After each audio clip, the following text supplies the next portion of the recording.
don't think there's any single answer to the question why we protect speech. There's many reasons. In part, it's about facilitating self-government.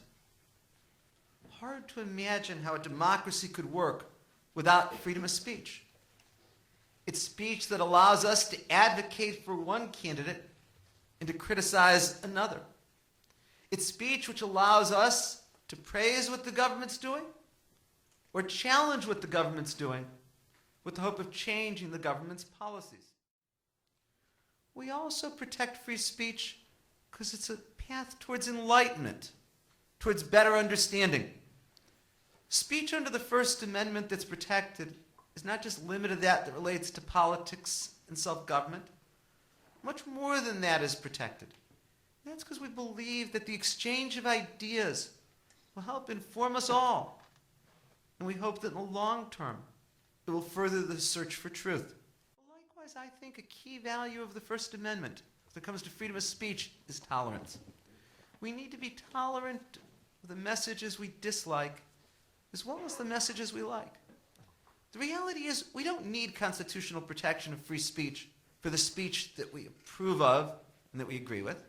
Society would naturally allow the speech that the majority likes. What constitutional protection of free speech is all about is the unpopular message, the message that the majority might want to silence or censor. The starting point should be to remember that free speech applies only in public universities. The First Amendment doesn't apply in private universities. More generally, of course, the Constitution's protection of liberties applies only to the government. Private conduct doesn't have to comply with the Constitution. This is so often forgotten. My other illustration of this very basic constitutional principle comes from a true story of a conversation I had with my older two children, and it was now 17 years ago when they were 9 and 6, and we were in a grocery store. At the time, Diet Coke was giving away free baseball cards, and 3 cards were pictured on the outside of the package. And as we walked up and down the aisles of the grocery store, my 2 sons were arguing over who was going to get the extra baseball cards. They thought since 3 were pictured on the outside of the package, there'd be 3 cards inside, and they wanted to know who was going to get the extra one. Finally, I said, be quiet. I don't want to hear anything else about baseball cards, so we leave the grocery store. My then 9-year-old turned to me and said, you can't tell me to be quiet. I've got freedom of speech. I was ready for him. I said, freedom of speech means that the government can't tell you to be quiet. I'm not the government, so I can. To which he, without missing a beat, turned to me and said, well, you're like the government to me, so you shouldn't be able to tell me to be quiet. True story. It's when I first knew that someday he was going to go to law school.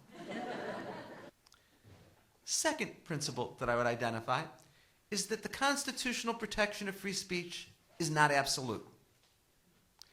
Every time I teach a course with regard to freedom of speech, whether to undergraduates in political science or in law school, I've always got some students who say, free speech is absolute. That, too, is a wonderfully romantic notion. It means you never have to engage in any balancing. But it's also wrong. Long ago, another thing that Justice Oliver Wendell Holmes said is that free speech doesn't protect the right to falsely shout fire in a crowded theater. It's obvious why that is so. I can give you countless examples that I think could persuade you that free speech can't be absolute. Think of perjury laws, laws that make it a crime to falsely testify under oath. They punish people for their speech. Third principle, generally the government cannot punish speech based on its content. Generally, the government cannot deny what speech to allow or what speech to prohibit based on the viewpoint expressed or even the topic discussed. Surely no government could say, we'll allow speech praising of the president or the governor or the mayor and only punish speech critical of the president, the governor, or the mayor. Such viewpoint discrimination is inimical to what free speech is all about. So, if you can accept my first 3 principles, I think the 4th then follows from it, that some government property is available for speech, under some circumstances. The Supreme Court has recognized that the ability to use government for speech is essential in order of ideas communicated. But it can't be that all government property is available for speech under all circumstances. People can't stage a rally at rush hour down the middle of the 405 freeway. People can't go into the Supreme Court when it's in session and yell whatever they want to keep the justice from conducting oral argument. But it's very important as we talk about campuses. There are parts of this campus that I think are unquestionably public forums. There are outdoor spaces that I think the university has to make available for speech. But there are also places on this campus that are non-public forums. If you come into my class while I'm teaching and you yell out and disrupt my class, you can be disciplined. You can even be arrested. My classroom is not a public forum. It's a place for teaching. It's a place for a specific purpose. Not just my classroom, obviously any classroom when classes are in session. Even as to the place that the government is constitutionally required to make available for speech, the government can have time, place, and manner restrictions. And so, for example, this campus could say that certain kind of protests can't occur after 10 p.m. so as to protect tranquility.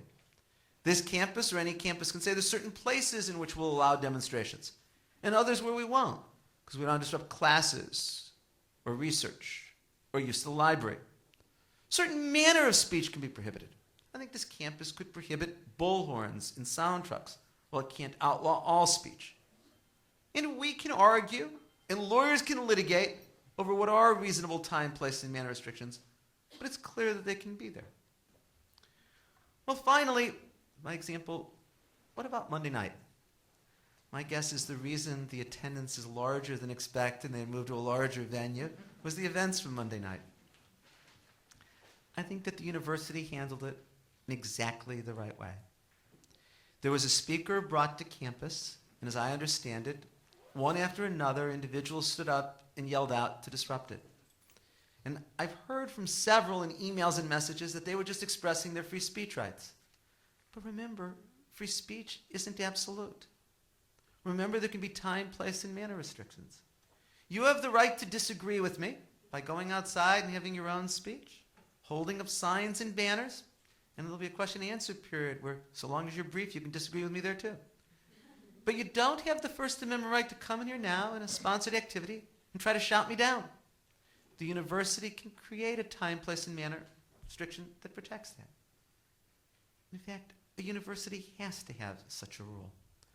Otherwise, a group can always silence a speaker just through a heckler's veto. Anybody who didn't like what was said on Monday night could prevent that person from speaking just by shouting them down.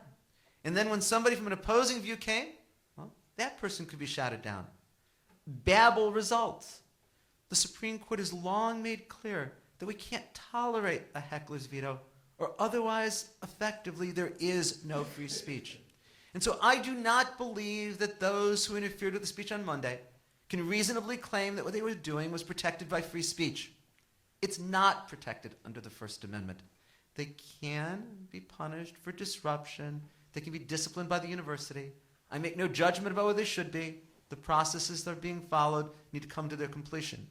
But I also think it's a mistake to say that there's any free speech right to disrupt other speakers. That's not consistent with the principles of the First Amendment that I mentioned. Free speech raises, for any college campus, some of the most sensitive and difficult issues. But of course, if you think about it, we wouldn't have constitutional protection for free speech if it didn't matter. If free speech was something that was irrelevant to all of us, it would hardly be in the First Amendment to the Constitution. And I think that the best solution for all, on any side of dispute, is what the First Amendment is all about. Tolerance, the expression and discussion of ideas, being respectful for the expression and discussion of all ideas. And if that happens, then a university is really fulfilling its highest mission.